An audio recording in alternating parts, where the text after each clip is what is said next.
السلام علیکم، آپ دیکھ رہے ہیں دنیا نیوز اور میں ہوں ماہم عباس اور میں ہوں علی حیدر۔ خبروں کی تفصیل۔ سب سے پہلے اہم خبر، قومی اسمبلی اجلاس کی طلبی پر اہم پیش رفت۔ صدر عارف الوی نے قومی اسمبلی اجلاس طلب کرنے کی سمری پر دستخط کر دیے۔ ذرائع کے مطابق صدر عارف الوی نے قومی اسمبلی سیکریٹریٹ کی جانب سے اجلاس بلائے جانے کے بعد سمری کی منظوری دی۔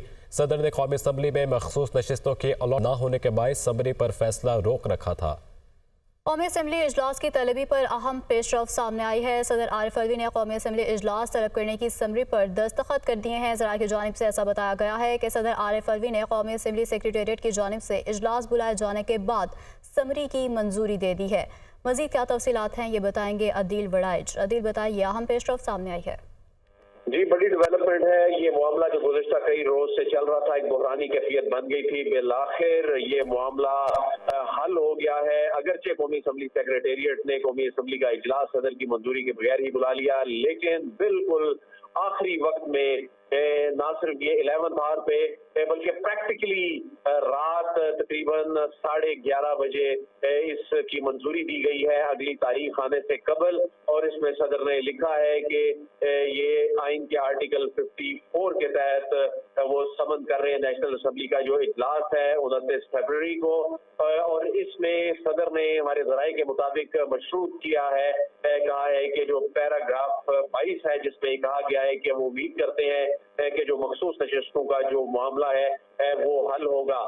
تو صدر مملکت کی جانب سے جو منظوری دی گئی ہے وہ جو سمری جو پرسوں جو ارسال کی گئی ہے پرائم منسٹر کی جانب سے، اور اس سمری پہ کئی گھنٹے گزرنے کے باوجود کوئی فیصلہ نہیں ہو پا رہا تھا، اور یہی وجہ ہے کہ قومی اسمبلی سیکریٹریٹ کو خود اجلاس طلب کرنا، کیونکہ تمام اراکین جو ہے اسلام آباد پہنچ چکے تھے اور ایسے میں غیر یقینی کی کیفیت تھی، لیکن صدر مملکت نے حیران کن طور پہ یہ منظوری اس وقت دی جب قومی اسمبلی کا اجلاس بلایا جا چکا تھا۔ تو بظاہر ایسے لگتا ہے کہ صدر عارف الوی جن پر ایک آئینی اور سیاسی طور پر ایک ایسا جو دباؤ جو بڑھ چکا تھا کہ وہ آئین کی خلاف ورزی کر رہے ہیں، وہ اپنی آئینی ذمہ داری پوری نہیں کر رہے۔ بلاول اور دیگر جو رہنما ہیں وہ یہ کہہ چکے تھے کہ اگر صدر اپنی آئینی ذمہ داری پوری نہیں کرتے تو ان کے خلاف آئین شکنی کے مقدمات رد ہونے چاہیے۔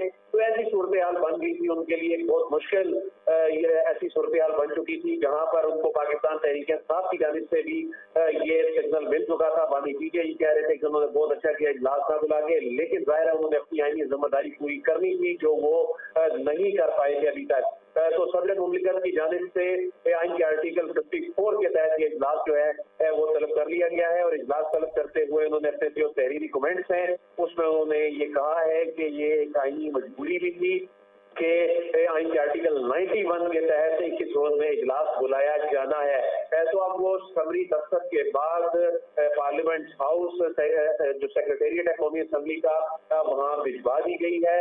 اگرچہ یہ دیکھنا ہوگا کہ یہ چونکہ منظوری بعد میں ہوئی ہے، اجلاس کا نوٹیفیکیشن سیکریٹری قومی اسمبلی نے پہلے جاری کر دیا تھا، تو اب اس کی کیا امپلیکیشن جو ہیں وہ ہو سکتی ہیں۔ تو بہرحال ایک جو صدر کی منظوری کے بغیر اجلاس بلائے جانا آنے والے دنوں میں یہ قانونی محاذ پہ قانونی میدان میں چیلنج ہو سکتا تھا، اس پہ ایک بڑی ڈیبیٹ جو ہے وہ ملکی سیاست میں ہو سکتی تھی۔ اب وہ چیپٹر البتہ اس لیے کلوز ہو گیا کہ صدر نے بالآخر اس اجلاس کی منظوری دے دی، اور اب جو کل ہونے والا اجلاس ہے جو 10 بجے ہوگا وہ اب صدر کی منظوری جو ہے وہ جو آرڈر صدر نے جاری کیا ہے آئین کے آرٹیکل 54 کے تحت اس کے تحت یہ اجلاس ہوگا۔